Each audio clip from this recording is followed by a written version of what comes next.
हाँ सर। और उसको तो मैं आज एक एप्लीकेशन करवा देता हूँ, फिर ये यूनिट एक आध लेक्चर में खत्म कर दूंगा।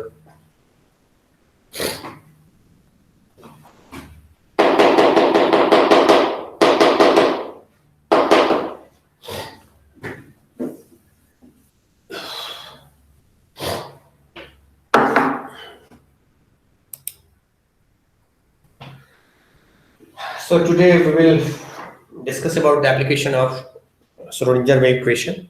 So we have Schrodinger equation in two form. The first one is time dependent Schrodinger equation,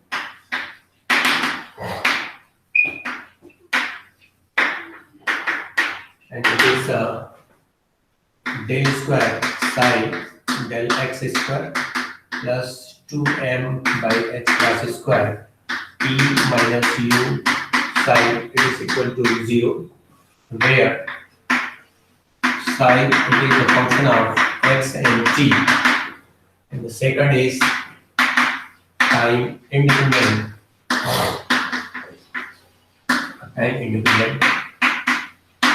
Schrodinger equation,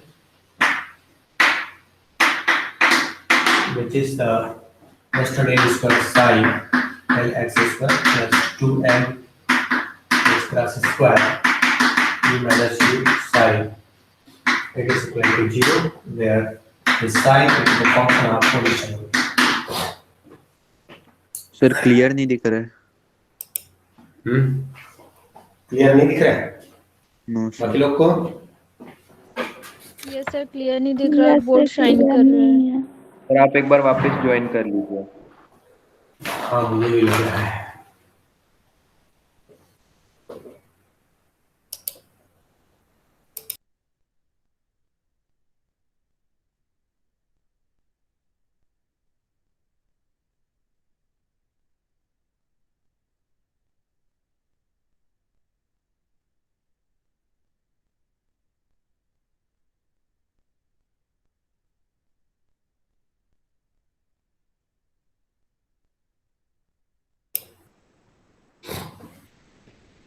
थोड़ा क्लियर हुआ?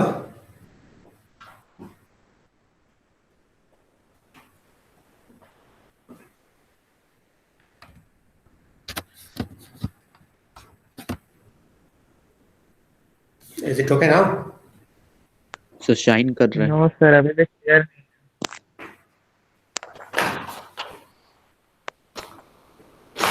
Yes, sorry.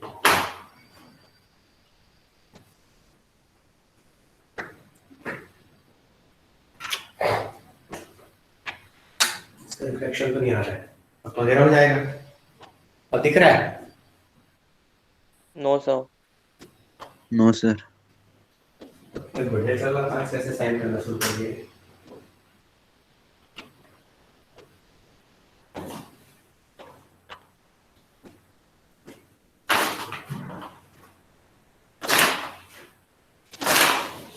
अब क्या दिख रहा है? क्लियर हुआ? यस सर, पहले से बेटर है। बेटर है।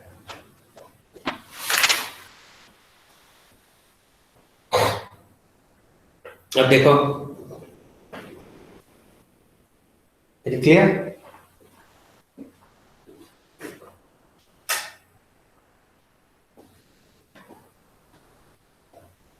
अब क्लियर दिख रहा है?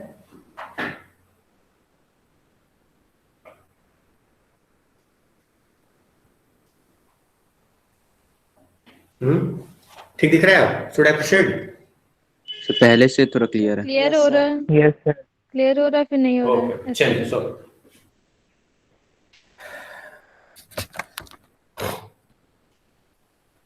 मैं फिर से रिस्टार्ट कर दूं क्या?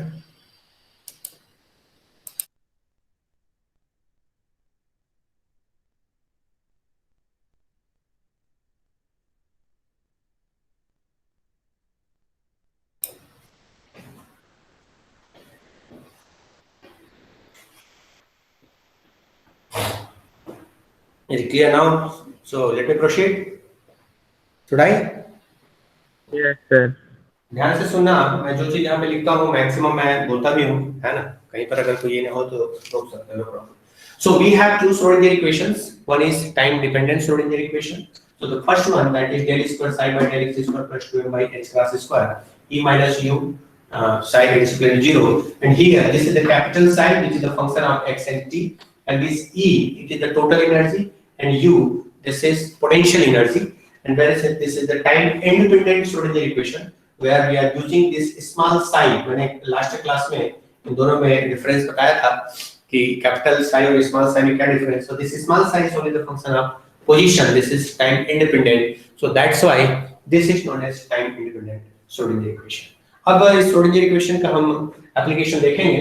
तो एक एप्लीकेशन तुम्हारे सिलेबस में हम लोगों ने मेंशन किया है, and that is the particle in a box.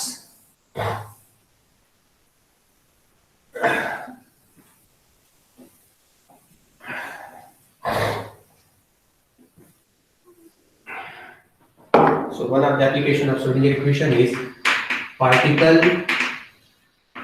in a box. So एक बॉक्स के अंदर एक पार्टिकल है, उस पार्टिकल के लिए वेव इक्वेशन, वेव फंक्शन हम लोग डिराइव करेंगे, उसका पोजीशन के बारे में बताने की कोशिश करेंगे, उसकी प्रोबेबिलिटी कैलकुलेट करेंगे. So let us have this box. This is that box, and one particle is inside this box, and this particle is freely in motion. So here the size of this box is x is equal to 0 and this is x is equal to l. So हम एक two dimensional diagram यहाँ पे draw कर रहे हैं. So here this is x is equal to 0 and x is equal to l. Box अगर बात करेंगे तो थ्री डायमेंशनल होगा, three dimensional Schrodinger equation use करना पड़ेगा, but for sake of simple calculation we are just taking one dimensional side, one two dimensional of this. So this is x is equal to 0 and this is x is equal to l. So along x-axis the length of this box is l, and we are assuming there is one particle inside this box. अब वो particle free moment पे है, यहाँ कहीं पर भी ये motion पे है, मींस इस पार्टिकल का जो पोटेंशियल एनर्जी है that ux this is equal to 0.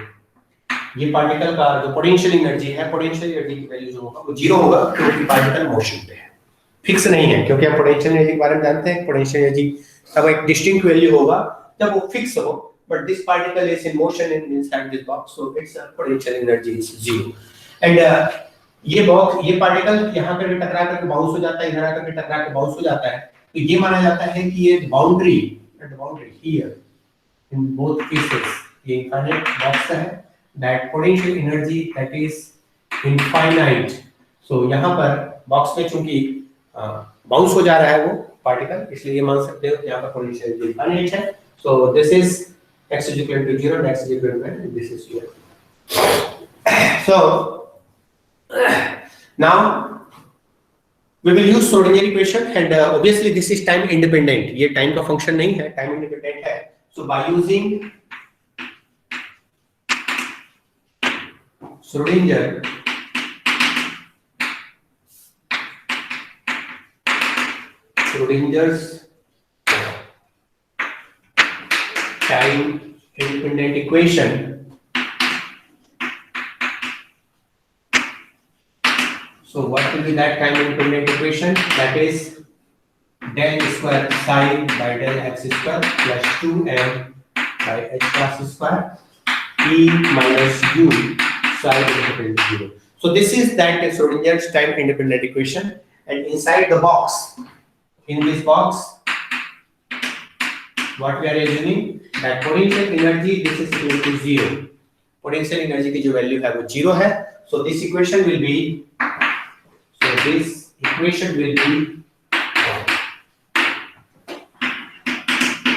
u की वैल्यू 0 रख करके इस इक्वेशन को फिर से लिखो. So that is del square psi by del x square plus 2m by h plus square e psi. यहाँ तक क्लियर है? मैंने सिर्फ यहाँ पर मैथमेटिकली ये किया है कि पोटेंशियल की वैल्यू u की वैल्यू को मैंने 0 कर दिया है. सो इस u की वैल्यू को 0 करने से ये हो गया 2m h plus square e psi. Simple. And now one can write this is, let us assume rewrite this as del square psi by del x square plus k square psi is equal to 0, where where k is equal to root of 2m e pi h cross। अगर k की value को हम assume कर लें कि this is root of 2m e h cross 2m e by h cross, so this is k square, so k square psi is equal to 0। ये तुम लोग जब मैथमेटिक्स पढ़ोगे तो उस मैथमेटिक्स में एक पार्शियल डिफरेंशियल इक्वेशन का सॉल्यूशन आता है, सॉल्व करते हैं, वहां पर इस प्रकार के स्टैंडर्ड इक्वेशन का फॉर्मेट होता है मैथमेटिक्स में, जहां पर this del square psi by del x square plus second term यहां पर एक स्क्वायर वाला टर्म रहता है, that is multiplied by psi is equal to 0। And even such type of equation तुम लोगों ने अगर ऑस्किलेटर पढ़ा हो, और ऑस्किलेटर को अगर तुम डिफरेंशियल इक्वेशन के फॉर्म में अगर तुम लिखने की कोशिश की हो तो वहां पर भी ऑस्किलेशन वाले इसमें मैथमेटिक्स में आता है that del square psi by del x square plus यहां पर ओमेगा स्क्वायर psi ऐसा करके एक इक्वेशन लिखा जाता है, but I am not going to details of that. Spring वाले एक कांसेप्ट में ये मैथमेटिक्स आता है। So this is that simple partial differential second order differential equation del square psi by del x square plus k square psi is equal to 0। Now we will solve this। So this particular application is 75% 80% mathematics, only 20% part is physics which is coming out from that mathematics। So हम अब यहाँ पर इसका mathematics करने की कोशिश करेंगे। So let's say this is equation number 1। यहाँ तक क्लियर है? Yes sir। Yes sir। Simple सा है। श्रोडिंगर इक्वेशन लिया, u की जगह में 0 रखा। u की जगह में 0 क्यों रखा? क्योंकि हम इस पार्टिकल के बारे में बात कर रहे हैं जो इसके अंदर फ्रीली मूवमेंट पे है, और वहां पर पोटेंशियल एनर्जी की वैल्यू 0 है, सो इसको हमने 0 कर दिया। ये इक्वेशन है। इसमें थोड़ा सा मॉडिफिकेशन किए, this is written as equal to k square, so where this k is equal to root of 2m by h cross, ये यहां पर वैल्यू आ जाएगा। So now let us try to solve this. So the solution of एक mathematical हम mathematics शुरू कर रहे हैं। The probable solution of this, let the solution of equation 1 is, अब equation 1 का एक probable solution हम ले, this is psi, it is equal to a1 sin, this is k, so this is kx plus b1 cos kx। sin और cos के term में हम इसका सॉल्यूशन एज्यूम कर रहे हैं। so let us assume the solution of this equation, this is psi which is equal to a1 a coefficient sin kx plus b1 cos kx। अब यहाँ पर हमारा ऑब्जेक्टिव ये होगा कि हम किसी तरह से a1 और b1 की वैल्यू को कैलकुलेट करें। जब कभी भी हम ऐसा सॉल्यूशन एज्यूम करते हैं मैथमेटिक्स में, तो हम इस कोएफिशिएंट जो a1 और b1 एक कांस्टेंट लिए हैं, उस कांस्टेंट की वैल्यू को कैलकुलेट करने की कोशिश करते हैं। और इस कांस्टेंट को कैलकुलेट करने के लिए हमारे पास डिफरेंट बाउंड्री कंडीशंस होते हैं। कुछ कंडीशंस होते हैं जो हम अप्लाई करते हैं, जिसको बाउंड्री कंडीशंस या इनिशियल कंडीशंस कहा जाता है डिफरेंशियल इक्वेशन में, ये मैथमेटिक्स में पढ़ाया जाता है। So here we will use two boundary conditions. So we have boundary conditions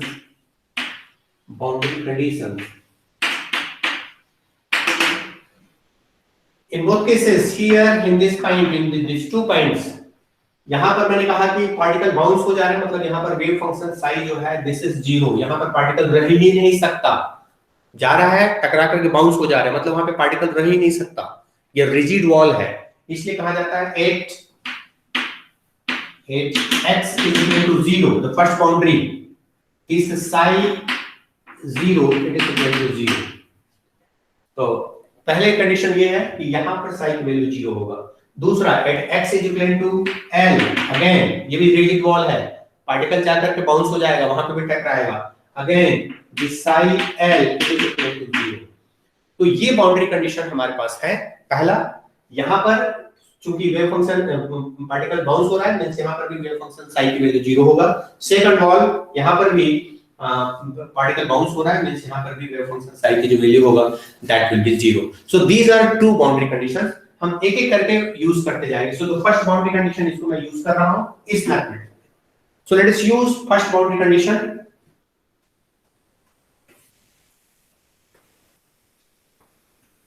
So here at x is equal to 0, psi 0 is equal to 0. So put x is equal to 0. So here this is psi, this is 0, it is equal to a1 sin k 0 plus b1 cos k 0. Just x के जगह में आपको 0 रखनी है. Condition क्या है? When we put x is equal to 0, psi will be equal to 0. तो यहाँ पर this I should write this as psi x. So यहाँ पर जैसे हम x की वैल्यू 0 रखते हैं, यहाँ पर 0 रखते हैं, यहाँ पे 0 रखते हैं, हमारे पास आउटपुट जो है वो ये आ जाएगा. अब ये तो ऑलरेडी 0 है. So ये टर्म जो है this is also equal to 0. k multiplied by 0, that is 0. So sin 0 is 0. So this b and here cos 0 it is equal to 1, sin 0 it is equal to 0. So this cos 0 is 1. So this b1 multiplied by 1 is equal to 0. So b1 is equal to 0. बहुत सारे 0 0 आ गया तो थोड़ा confusion हो रहा होगा. एक बार फिर से ध्यान से देखो, बड़ा सिंपल सा है. मैंने क्या किया? पहले बाउंड्री कंडीशन यूज किया. x is equal to 0 पे sin 0 की वैल्यू 0 मैंने पुट किया है. So here this is 0.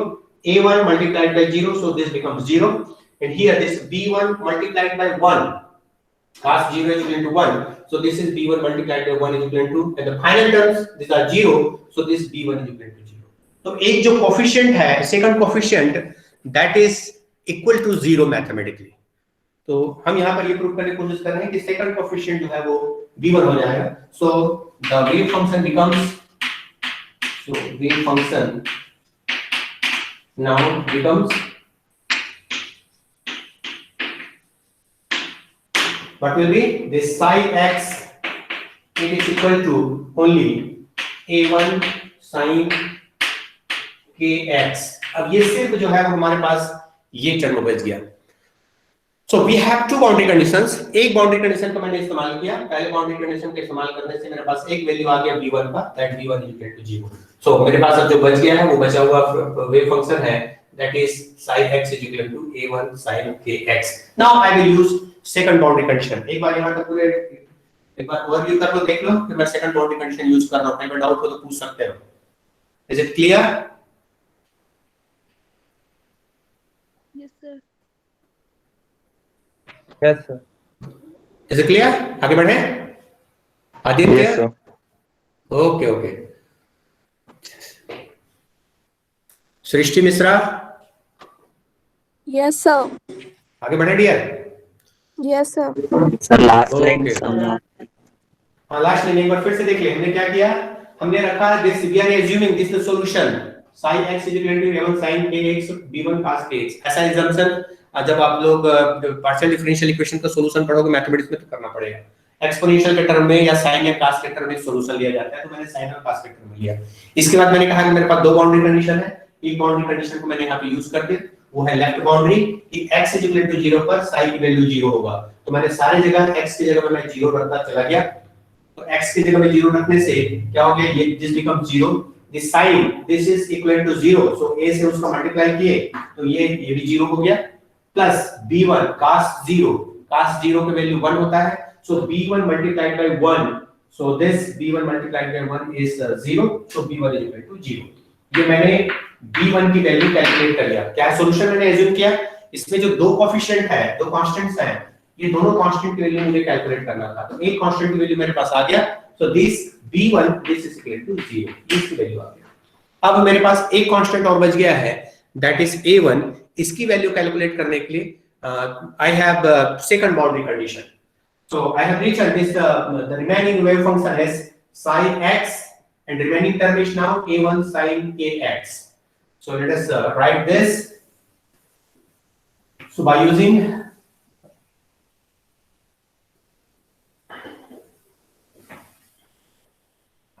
now we have this sin x, it is equal to a1 sin kx only. By using second boundary condition.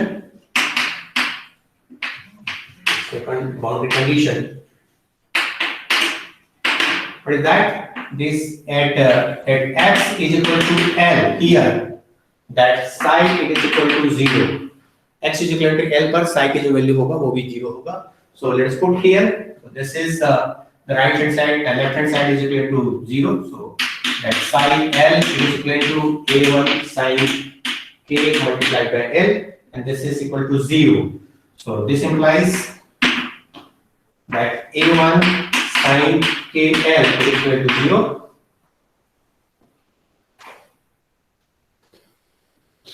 So this is only possible, even though constant है, this is only possible when this KL is equal to Ni. ये trigonometry में पढ़ाया जाता है, जहां पर n की value जो है वो शुरू होता है 0 से, where n is equal to 0, 1, 2, 3. हाँ, तो sin 0 की वैल्यू 0 होता है, पाई की वैल्यू 0 होता है. So one can write this n is equal to 0 to that. I have given answer as here. So this is just 1, 2, 3. Okay, so here this k is equal to n pi by L. ये term जो है हमारे solid physics वाले unit में भी ये term बार-बार आएगा. यहाँ पर भी k वाला टर्म मैंने यूज किया है. So this is n pi by L. Getting the point? k की वैल्यू यहाँ पर इतना आ रहा है. यहाँ तक क्लियर है? एक बार फिर से देख लो अच्छे से. Yes, sir. सिंपल सा है. This is equal to 0. Trigonometry में कहा जाता है इसकी वैल्यू 0 कब होगा? जब हम इस टर्म को एक फंक्शन के टर्म लिख देंगे. This k l is equal to n pi. k के लिए मैंने इसको सॉल्व कर दिया. So this is n pi by l. Now I can calculate energy. We have this k is equal to what? This k is equal to, I have this k, since k is equal to root of 2me by h square, is it? और अगर h को h cross square, अगर h cross को तो बाहर निकालना चाहो तो आप इसमें लिख सकते हो. So k is equal to this. k की वैल्यू वहां पे रख दो. So this is equal to, this implies root of 2me by h cross square. It is equal to now n pi by l. अब दोनों side को square कर दें. स्क्वायर करने से एनर्जी की वैल्यू निकल जाएगी. इसको एनर्जी के लिए सॉल्व करो. तो by solving for energy, this is 2me by h cross square. It is equal to n square pi square l square.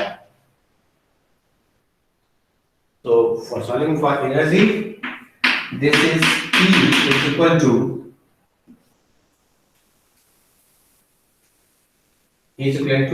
just to transfer this, n square pi square h cross square upon 2ml square.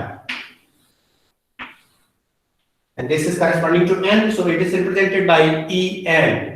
REN, इसको EN के term में represent कर दिया जाता है. And this is n square pi square h cross square by 2ml square. In some books h cross लिखने के ये नहीं रहता, तो h cross को h upon 2 pi भी लिख देते हैं. So h upon 2 pi रख करके देखो क्या आता है. So h cross is equal to h upon 2 pi. अब h upon 2 pi रख करके देखो ये वैल्यू कैसे आएगा. So this En is equal to, रखो h upon 2 pi और इसको सॉल्व करो.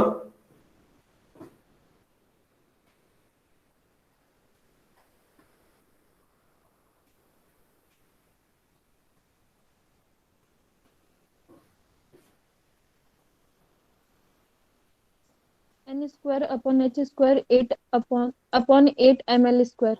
Yes. So this is n square h square upon, यहाँ पर हो जाएगा तुम्हारा 2 के ऊपर हो जाएगा 8 ml square. ml square.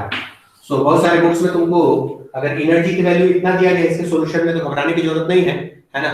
बोले कि सर यहाँ हमने सर ने तो 2 का है, वहाँ पे 8 आ गया. वो 8 इसलिए आया है क्योंकि यहाँ पर हमने h क्रॉस लिखा है और उस किताब वाले ने वहाँ पर h इस्तेमाल किया है ना. तो इसलिए ये स्टैंडर्ड वैल्यू इसको भी ले लेते हैं n स्क्वायर h स्क्वायर पर 8 ml स्क्वायर. और कुछ लोग इसको प्रेफर इसलिए करते हैं क्योंकि पाई की जो वैल्यू होता है वो फ्रैक्शन में होता है ना. So that is 3.14. तो कैलकुलेशन में थोड़ा ये होने लगता है उसका स्क्वायर करने के बाद, इसलिए रखो. कहता नहीं है कि कैलकुलेशन की इसको रख लो ऐसा उन लोगों को मान्य होता है। चलिए सो अब इसको n की वैल्यू 1 2 3 रखते चले जाए, हमारे पास डिफरेंट एनर्जी वैल्यूज आ जाएगा, है ना। हम इलेक्ट्रॉन के लिए अगर कोई इलेक्ट्रॉन का, अगर इलेक्ट्रॉन के केस में अगर लेते हैं तो इलेक्ट्रॉन का मास ले लेंगे, हम इस बॉक्स के साइज ले सकते हैं कि भाई हाँ बॉक्स का साइज एक फिक्स वैल्यू हो सकती है। So this is that energy value. तो यहां तक हमने एनर्जी कैलकुलेट किया।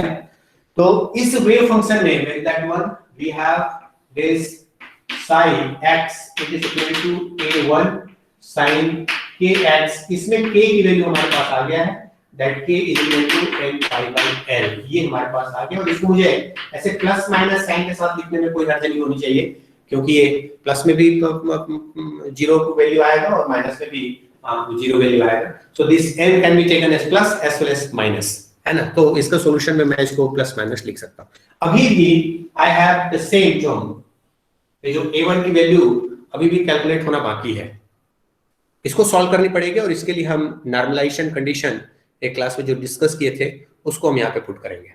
Okay, so let us use that. यहां तक क्लियर है?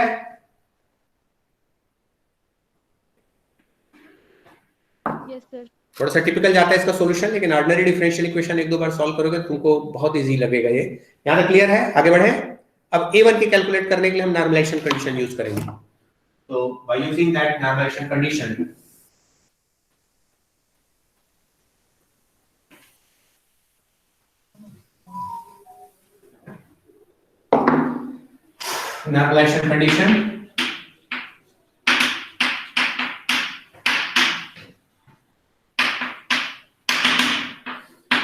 normalization condition में तुम्हें याद होगा we are taking it from minus infinite to plus infinite psi square dx, this is taken is equal to 1। याद आ रहा है? मैंने इस साइन स्क्वायर प्रोबेबिलिटी को मैंने दो टर्म में लिया था। अगर ये वैल्यू अगर जीरो आता है मतलब पार्टिकल है ही नहीं, not existence of any particle.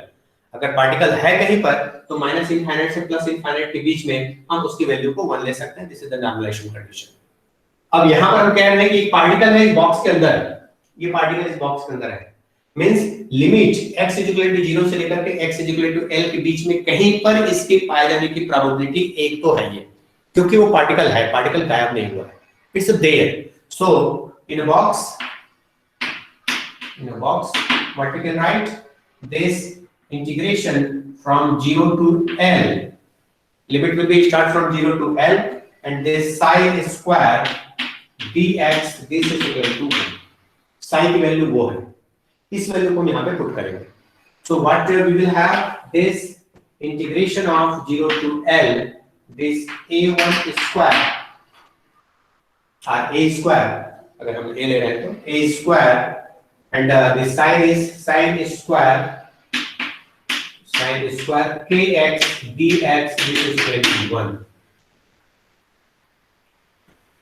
now mathematics starts। फिर सब इसको इंटीग्रेट करेंगे हम, और इंटीग्रेशन करने के लिए कौन सा आप ये इस्तेमाल करोगे, कैसे बनाओगे इसको इंटीग्रेशन के लिए, क्योंकि साइन स्क्वायर का इंटीग्रेशन का कोई फार्मूला है नहीं।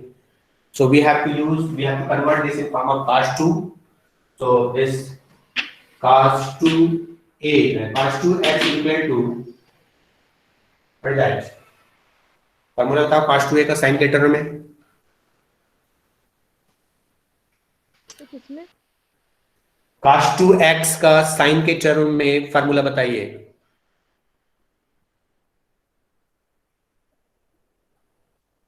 सब ट्रिग्नोमेट्री भूल गए?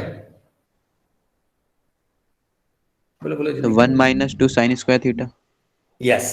So this is 1 minus 2 sin square x, x के टर्म लिए हैं तो यहाँ पर हम इस sin इसकी जगह में उसको पुट करना है, तो इसकी जगह में क्या हो जाएगा, this implies this sin square के x की वैल्यू क्या होगी, इसको इधर ट्रांसफर कर दें, so that is 1 minus cos 2x by 2, is it? Check it, cos 2 के x।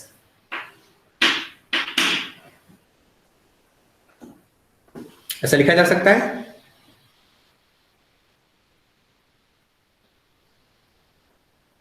Yes sir.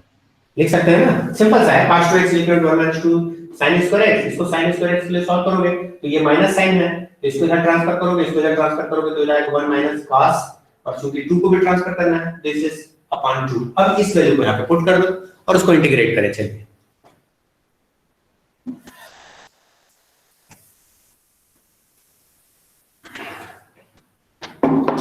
so this is equal to 0 to L a square multiplied by 1 minus cos 2kx by 2 dx is equal to 0। अब इसको solve करें, कर लोगे? आगे बढ़े? Sir कर रहे हैं। कर रहे हो? चलिए करते जाओ तो। हाँ, लेकिन टाइम देख लेता हूँ मैं। Yes, I have time. तो मैं तुम लोग को 5 मिनट का टाइम दे रहा हूँ। I am giving 5 minutes. You have to solve this and give the value of a। Sorry, this is equal to 1।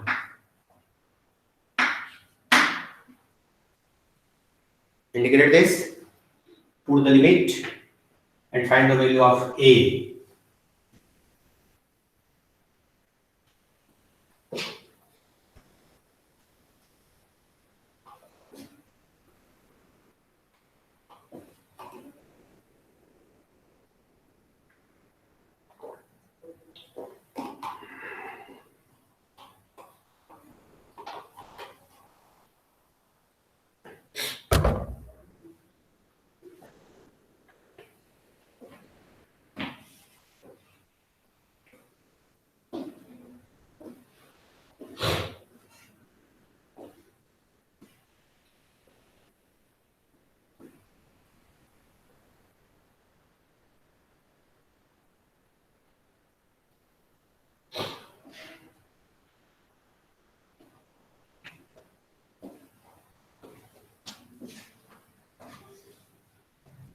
Sir value किसका फाइंड करना है? a की वैल्यू कांस्टेंट निकाल रहे हैं ना, इस कांस्टेंट की वैल्यू निकालनी है।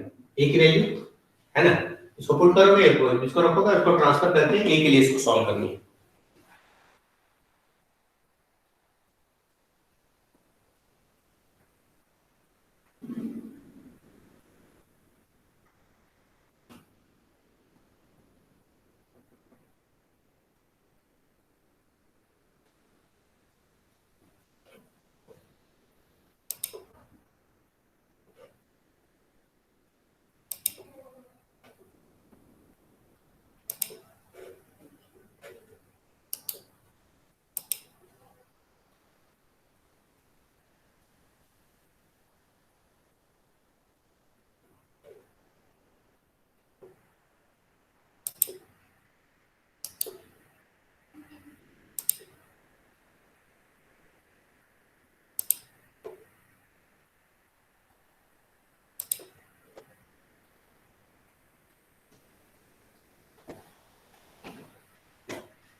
हो रहा है निशांत? Yes sir. बन रहा है ना? Yes sir, yes. Right right. Akhilesh धार्मिक,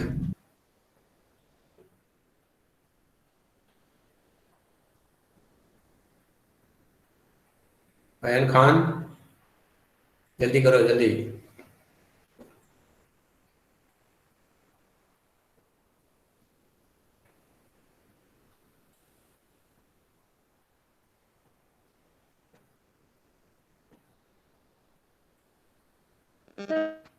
थोड़ा सा अजीब आया है। थोड़ा सा अजीब आया है, मतलब कैसा है? कितना है? sin 2x भी है ना, sin 2k 4k upon 2k minus sign तुम उसका के लिमिट रखो ना। लिमिट रखी हूँ तो एल के प्लेस पे कुछ नहीं रखी हूँ, लेकिन जीरो के प्लेस पे तो वो जीरो हो जाएगा ना।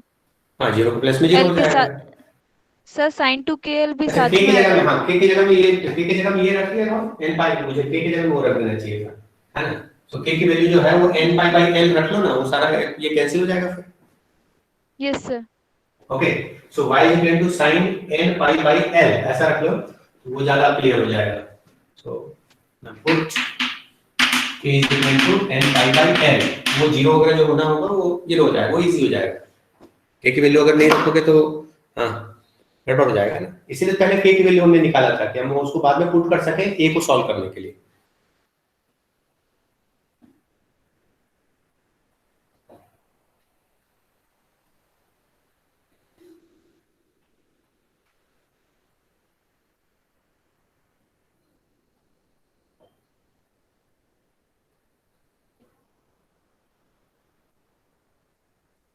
Plus minus under root to.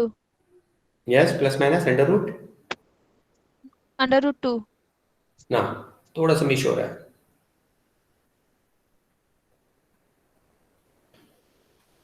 इसके साथ l भी तो रहेगा ना।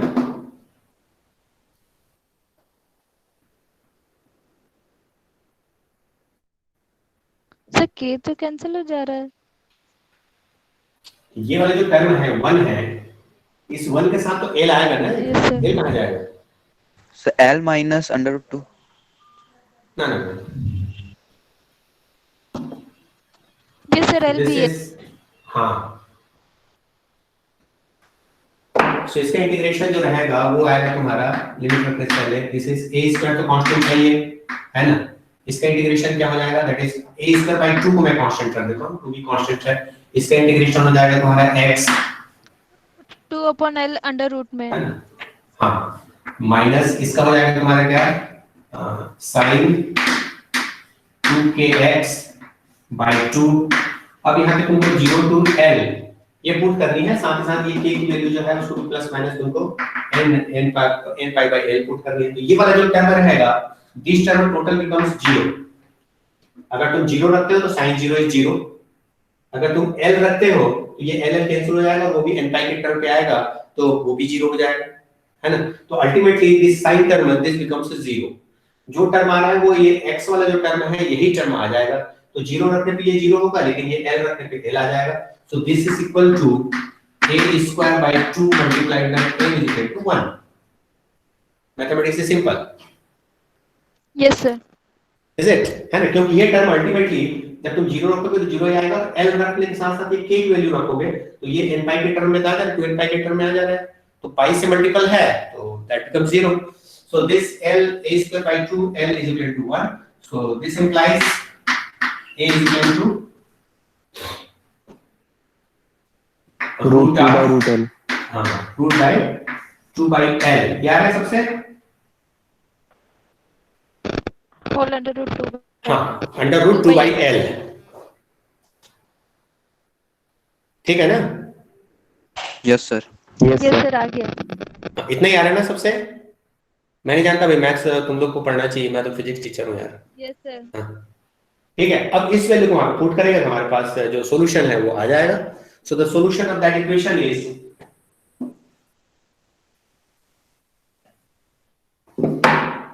so the solution of equation is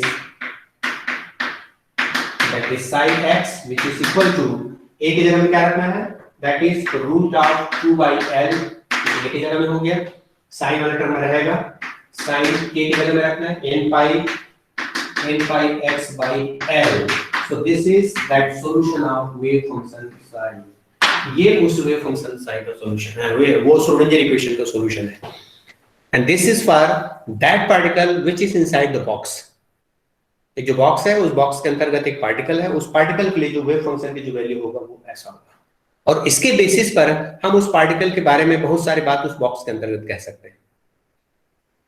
चलिए इसको प्लॉटिंग के फॉर्म में लेकर के देखिए, यहां तक क्लियर है। एक बार फिर से देख लो हमने क्या क्या किया, मैं एक बार रिवाइज कर रहा हूं। पहला मैंने लिया Schrodinger steady state condition, in time independent equation को लिया, उसके बाद फिर उसको मैंने उसका सॉल्यूशन मैंने एज्यूम किया इन terms of sine and cos, with coefficient a and b।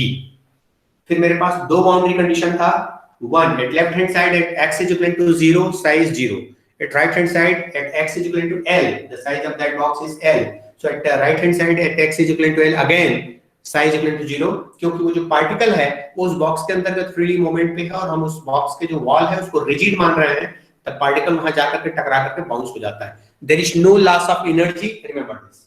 इसमें किसी प्रकार का कोई कोलिजन से एनर्जी लॉस नहीं हो रहा है, ये एज्यूम करते हैं परफेक्टली कोलाइड हो रहा है। इसके बाद फिर दोनों बाउंड्री कंडीशन को रख करके हमने k की वैल्यू निकाला। पहले बाउंड्री कंडीशन में b की वैल्यू आ गया 0, तो हमारे पास सिर्फ साइन वाला टर्म बच गया। सेकंड बाउंड्री कंडीशन को रखने के बाद फिर हमारे पास एक टर्म आता है that is k, and this k is equal to n pi by l। हमने सबसे पहले k की वैल्यू निकाला। k की वैल्यू इसलिए निकाले क्योंकि ये टर्म लेने के बाद ही हम नॉर्मलाइजेशन कंडीशन लेकर के हम इसको सॉल्व कर सकते हैं। सो वो इस दिन अब्सार आलम अभी कैसे ज्वाइन कर रहे हैं। सो दिस हमने इस a1 की वैल्यू कैलकुलेट करने के लिए इसको फिर हम नॉर्मलाइज कंडीशन यूज किए। नॉर्मलाइज कंडीशन के लिए sine square dx that is equal to 1, क्योंकि उस बॉक्स के अंतर्गत तो पार्टिकल कहीं तो है तो उसके पाए जाने की प्रोबेबिलिटी तो 1 है ही उस इनसाइड दैट बॉक्स। तो हमने उस बाउंड्री कंडीशन को लिया 0 टू l, जो टर्म है उस टर्म को हम cos के टर्म में कन्वर्ट किए क्योंकि sin स्क्वायर के लिए डायरेक्टली इंटीग्रेशन का कोई फार्मूला नहीं है, and this is equal to 1। इसको सॉल्व किए, k की वैल्यू को हम यहां पे पुट कर रहे हैं, तो ये जो sin वाला टर्म है after integration this becomes 0, and this is at a squared by 2 multiplied by l, so this a that is root of 2 by l। अब इसको और k की वैल्यू को अगर वो हम यहाँ पे पुट करते हैं, इसमें पुट करते हैं, तो this will be equal to a is root of 2 by l, and this sin k की जगह मैंने रख दिया n pi by l multiplied by x। so this is the solution of that Schrodinger equation which is being used for that particle which is inside that box। अब थोड़ा इसको हम check करने की कोशिश करें कि हम इसको जस्ट 2-3 मिनट और लेता हूं और ये कंप्लीट हो जाए। So what this wave function psi it is talking about, what the physics, इसका फिजिक्स क्या है। तो this is that box, here this is x is equal to 0, this is x is equal to l। यहां पर हम n की value अगर कोई 1 रख करके देखें तो एक साइन वाला फंक्शन आ रहा है। आप डिफरेंट x के लिए अगर कोई प्लॉट लेते हो तो let's say this is that line which is for psi 1, this is that line, this is for psi 2, this is the third line, this is for so psi 1 psi 2 psi 3 ये आप calculate कर सकते हो, और ये psi n मुझे लिखना चाहिए where this n की वैल्यू 1 2 3 लिखते हो। अब अगर हम psi 1 ले रहे हैं मींस इसकी वैल्यू अगर 1 के बराबर है, अब आप x की वैल्यू को वेरी करोगे तो ये जो टर्म है, ये प्लॉट जो है वो कुछ इस प्रकार से आएगा। यहाँ बाउंड्री, दोनों बाउंड्री पर हमेशा psi की वैल्यू 0 होगा, ये हमने बाउंड्री कंडीशन पे लिया है। इस मिडिल पर यहाँ पर मैक्सिमम वैल्यू होगा, एंड आप उससे कैलकुलेट करके देख सकते हो। अगर आप l/2 लेकर के देखो तो यहाँ पर π/2 आएगा और यहाँ पर मैक्सिमम वैल्यू आएगी। सो this is one plot for psi 1 is equal to 0। अगर तुमको ट्रिग्नोमेट्रिक फंक्शन को प्लॉट करने आता है तो ये इजीली कैलकुलेट करके लिखा जा सकता है, इसमें कोई प्रॉब्लम नहीं है। इसको ज्यादा ऐसा बड़ा करके नहीं बता रहा हूं, या इसको वेव फंक्शन के टर्म में अगर कोई लेकर के देखे तो देखो क्या होगा। We have this k it is equal to n pi by l। मैं l को और लैम्डा को थोड़ा सा प्लॉट करके दिखाता हूं, and this is equal to 2 pi by lambda। lambda के टर्म में अगर तो हम इस k को अगर कोई लेते हैं classically, so this is 2 pi by lambda, it is equal to n pi by l। so lambda और l में क्या रिलेशन होगा ये हम चेक कर सकते हैं। so this pi can be cancelled and this lambda or l, so l is equal to, just for fact, this is lambda by 2 multiplied by n। ठीक है, n lambda by 2 सही है, मैथमेटिक्स मैंने सही किया ना? Yes sir. ओके, सो ये जो l की जो वैल्यू है वो n lambda by 2 के बराबर है। तो हम अगर कोई हाफ अगर कोई ले रहे हैं, n is equal to 1 करके देखो, n is equal to हमने 1 किया तो ये l की वैल्यू जो है वो जस्ट हाफ lambda by 2 आ रहा है। तो मैंने ये आधा, ये कंप्लीट वेव में lambda कैसे डिफाइन होता है, ऐसे डिफाइन होता है ना, है ना? तो ये जो है हाफ वेव मैंने यहाँ पे बनाया हुआ है। तो अगर तुम उस वेव के पॉइंट ऑफ व्यू से अगर कोई सोच के देख रहे हो तब ये सही है, साइन के पॉइंट ऑफ व्यू से पुट करके देख रहे हो तब ये सही है। सेकंड, अगर मैं n इज इक्वल टू अगर कोई 2 ले रहा हूं तो एक सिंगल वेवलेंथ आएगा, that is lambda, n equal to 2 पे लैम्डा आएगा। So I will write, I have to make this like this। तो जो प्लॉट आएगा वो कुछ ऐसा होगा, एक कंप्लीट वेव फॉर्म में ये इक्वेशन बनेगा। तो वहां पर भी n इज इक्वल टू 2 अगर कोई आप करके देखो और n की वैल्यू डिफरेंट लेकर के देखोगे, यहाँ पर l ये दोनों जगह में 0 रहेगा, यहाँ पर मैक्सिमम आएगा, यहाँ पर मिनिमम आएगा और यहाँ पर फिर से बीच में एक मिनिमम टर्म आएगा। तो this l is equal to n lambda लेकर के आप इसको भी ले सकते हैं। n इज इक्वल टू 3 लेकर के देखो तो n इज इक्वल टू 3 लेने के बाद हो जाएगा 3 lambda by 2। So one will have this, ये 1 हो गया, 2 हो गया और ये 3 बराबर बना लेना इसको।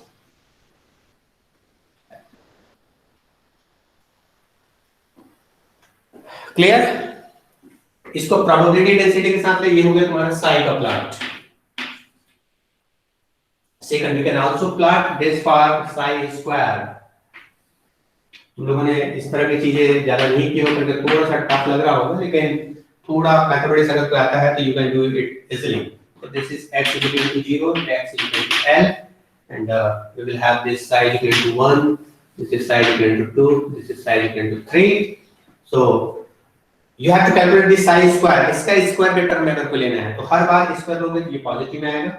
So this is for the first, this is for the second, you can make a practice for this, and this is for the third one.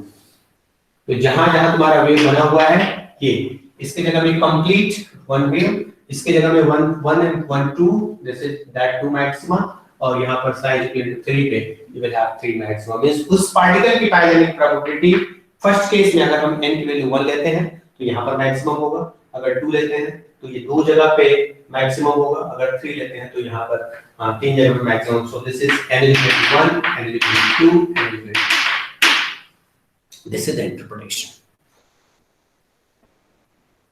Energy you can calculate, जानना है, हां जी दोनों में डिफरेंस जानना है। दोनों में डिफरेंस ये जस्ट एक वेव Situation के फंक्शन साइन है।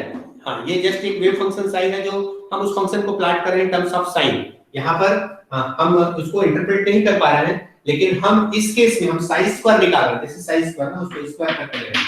ये वाले टर्म को हमने स्क्वायर करके लिया है। अगर इसको स्क्वायर करके लेंगे तो सारे टर्म्स जो है वो पॉजिटिव हो जाते हैं। और हमने ये क्लास में बताया था कि that sine square gives the probability of existence of particle. तो यहां पर किसी पार्टिकुलर पोजीशन में इस बॉक्स के अंतर्गत उस पार्टिकल की पाए जाने की प्रोबेबिलिटी कहां पे मैक्सिमम है, ये इस प्लॉट के थ्रू निकाल सकते हैं। अगर हम फर्स्ट पोजीशन पे n इक्वल टू 1 लेते हैं तो सेंटर पे होगा, n इक्वल टू 2 लेते हैं सेकंड स्टेट पे यहां पे होगा। मींस एट डिफरेंट एनर्जी को साथ-साथ लिखते चले। एनर्जी की वैल्यू क्या होगा, what we have in terms of energy, that energy की फार्मूला क्या लिखा है मैंने, En, this is equal to m square h square by 8 ml square। ये एनर्जी के टर्म हमने निकाला था, या पाई के टर्म में लिखा था तो n square pi square h cross square by 2 ml square, ये एनर्जी का टर्म था। अगर n की वैल्यू उस पार्टिकल की एनर्जी, टोटल एनर्जी अगर कोई if the total energy is h square by 8 ml square, total energy इतना है तो सेंटर पे पाए जाने की प्रोबेबिलिटी है। अगर टोटल एनर्जी यहां पर हम बढ़ाते चले जाएं, एनर्जी टू करें, means if its energy is 4h square by 8 ml square, then ये दो अलग-अलग जगह पे उसके पार्टिकल के पाए जाने की प्रोबेबिलिटी है। अगर हम इसकी वैल्यू को 3 टाइम्स कर दें, so if this is nh square by 8 ml square, तो उसके पाए जाने की प्रोबेबिलिटी जो है फिर वो 3 जगह पे होगा। मींस कहने का अर्थ ये है कि जैसे-जैसे उस पार्टिकल की एनर्जी बढ़ते जा रही है, वैसे-वैसे उसके लोकेशन, उसकी एग्जिस्टेंस की प्रोबेबिलिटी या उसको लोकेट करने के लिए हमको थोड़ा सा डिफिकल्ट होने लगेगा, क्योंकि यहाँ पर एनर्जी कम है तो सेंटर पे मिलने की प्रोबेबिलिटी, जैसे एनर्जी बढ़ाएंगे, काइनेटिक एनर्जी बढ़ाएंगे तो फिर वो ज्यादा मूवमेंट करेगा तो उसके पाए जाने की प्रोबेबिलिटी अलग-अलग जगह पे इसका लोकेशन को लोकेट करना मुश्किल हो जाएगा। हाँ, हम उसका मोमेंटम फिर कैलकुलेट कर सकते हैं, वन साइडेड प्रिंसिपल वाला कांसेप्ट यहाँ पे आ जाएगा। Okay, so this is little bit in your level, it's a little bit difficult topic, but एक दो बार प्रैक्टिस करोगे, सोचने की कोशिश करोगे तो you can understand it easily, क्योंकि हमने वेव फंक्शन साइज जान लिया, साई स्क्वायर जान लिए, हम उस प्रोबेबिलिटी के बेसिस पे हम मोमेंटम कैलकुलेट कर सकते हैं, मोमेंटम जान लिए, तो हम यहाँ पर मोमेंटम भी कैलकुलेट करके दिखा सकते हैं, but I am not going to calculate that momentum. Energy psi square and psi, इसको लेकर के हम इस पार्टिकुलर टॉपिक को कंप्लीट कर सकते हैं। Any question? हाँ गौरव बोलो। लेंदी हो गया बहुत। थोड़ा लेंदी हो गया, यस। हाँ, इस पे अपन कल एक लीव कर दे सर। हो गया क्या टाइम? यस सर, लिंक भी आ गया सर। लिंक आ गया, अभी टाइम है, चलिए नो प्रॉब्लम, कर सकते हो, है ना। इसको एक काम करना, एक बार अच्छे से करके देखना, नेक्स्ट क्लास में जब कभी मैं क्लास लूंगा, इसके एक छोटा सा नंबरिकल करके इसको और थोड़ा क्लियर करने की कोशिश करेंगे, तो तुमको समझ में आएगा कि ये क्लासिकली या किसी पार्टिकल को किसी बॉक्स के अंदर तो ढूंढने में कहाँ पे तकलीफ आ रही है। ओके, तो अगला क्लास में इसको और डिवोट करेंगे, थोड़ा सा लेंदी है इसलिए, थोड़ा समझ में थोड़ा मुश्किल है इसलिए, और कुछ नहीं। Okay, so thank you all. एक बार फिर से इसको करना है, जिसका वीडियो डालूंगा इसको अच्छे से सुनना ध्यान से, हाँ, समझने की कोशिश करना। और वो जो टेक्स्ट मैंने तुमको दिया हुआ है उस टेक्स्ट में भी है ये, मैंने एक बार नोटेशंस चेंज नहीं किया है, हाँ, और लेकिन करोगे तब समझ में आएगा, इसको छोड़ने की कोशिश मत करना। ये भी अपने आप में एक बड़ा क्वेश्चन बनता है और इंपॉर्टेंट क्वेश्चन बनता है एग्जामिनेशन पॉइंट ऑफ व्यू से भी। Okay, so thank you. अगला चैप्टर क्या होगा? Thank you sir. अगला चैप्टर अपन लेजर शुरू कर देंगे, उसमें क्या है। Thank you sir.